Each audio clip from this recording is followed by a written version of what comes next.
Hello, this is Tally Andrews and welcome to Travel Daily's Travel Channel.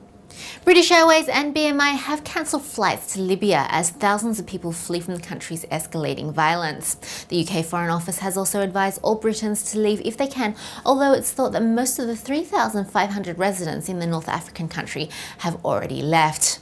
A statement from the Foreign Office that the majority of airport offices in Tripoli would be closed until further notice, and it's recommended against all but essential travel to the country. The New Zealand High Commission in London has advised travellers to Christchurch to contact their airline or travel agent following the city being hit by an earthquake. While all South Island and New Zealand airports remain open, transport in and around New Zealand was disrupted yesterday after air traffic control shut down airspace. Meanwhile, Air New Zealand is putting on special flights and cutting fares to and from the city to aid recovery efforts. Meanwhile, Preferred Hotel Group and British Airways have entered a frequent flyer partnership for the airline's executive club members. Under the deal, members will be able to earn 500 BA miles when they stay at participating Preferred Hotel. Lindsay Uberoth, president of Preferred Hotel Group, said the partnership supported the brand's long-term strategy to access different segments of frequent travellers.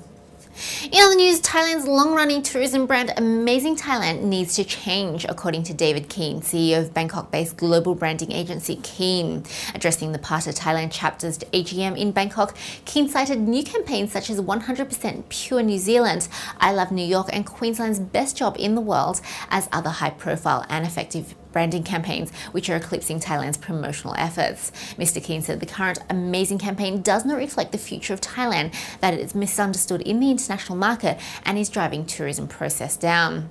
The Amazing tag has been in use since 1997, and Keane said that Thailand has to face up to the challenge of updating its image. Tourist revenues at Cambodia's Angkor Temple complex surged 45% year-on-year in January. Revenues reached $4.5 million last month compared with just $3.1 million in January 2010, boosted by an increase in Chinese charter flights. Apsara's Director General Bonnara said that approximately 4,000 tourists now visit Angkor's temples every day.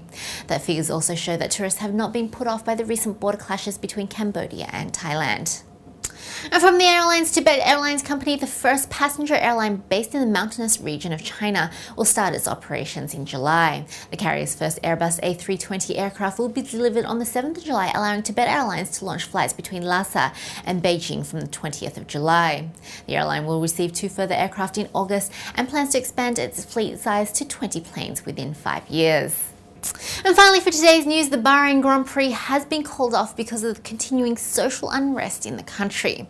The 2011 Formula One season's curtain-raising event, scheduled for the 13th of March, has now been temporarily moved from the calendar.